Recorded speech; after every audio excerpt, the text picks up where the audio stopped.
Earnest money versus down payment. What's the difference? Hey, future homeowners. Today we're diving into the world of real estate lingo, and we're tackling a topic that sometimes causes confusion. Earnest money versus down payment. Stick around because by the end of this video, you're going to be a pro at navigating these terms as a seasoned homebuyer. My name is Nick Garcia. I'm a real estate agent with All City Real Estate serving Austin, Texas and surrounding areas. So you've decided to embark on the exciting journey of homeownership. Congratulations. But before you get swept away in your house hunting dreams, let's unravel the mystery behind earnest money and down payments. First things first, let's talk about earnest money. What is an earnest money deposit?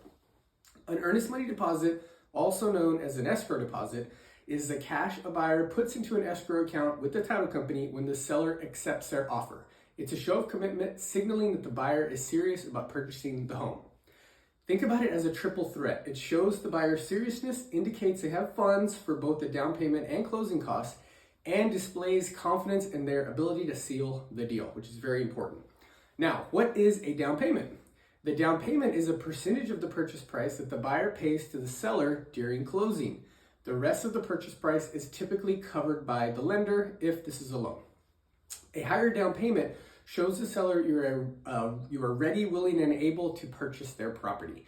And if you really want a house, giving the seller and listing agent confidence is a good way to strengthen your offer. Let's clear up any potential confusion we still have. While both involve a percentage of the purchase price, earnest money goes into the escrow account when the offer is accepted, whereas the down payment together with your cash to close is paid during closing. And here's a crucial part. Your earnest money is at risk if the buyer doesn't meet their obligations. Contingencies like a home inspection clause provide an escape route if significant issues arise. In Texas, we use a time frame called the termination option or option period. Depending on the market, the amount of days is negotiable, but typically the option period is between 5 and 10 days, and this is usually about $25 to $100 a day. If you terminate your contract after your option period, your earnest money is at risk of going to the sellers. Now, you're probably wondering, how much earnest money will I have to pay? Let's talk numbers. Earnest money is typically around 1 to 2% of the offer price, but of course it can vary depending on the real estate market and your location. For example, here in Austin, for a $500,000 property, you might be looking at putting $5,000 to $10,000 into the escrow account. This amount, of course, can be negotiated, so communication between your agent and your lender is very important. And remember, your earnest money goes towards your final cash to close should you decide to purchase a property. So naturally, the next question is, what down payment do I need to save for? Moving on to down payments now. Traditionally, a long time ago, 20% used to be the norm, but fear not. Times have changed and you don't have to break the bank.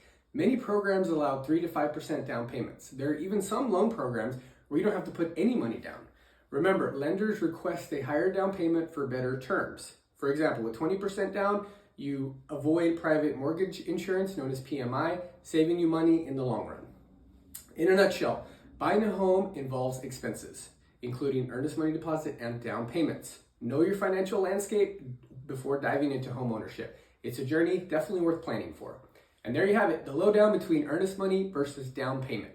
If you found this helpful, give it a thumbs up or a like or a share, and don't forget to follow or subscribe for more real estate insights. Until next time, happy house hunting. If you have any questions or want to share your home buying experiences, drop it in the comments below. This is Nick Garcia with All City Real Estate signing off. May your future home be as perfect as you imagine.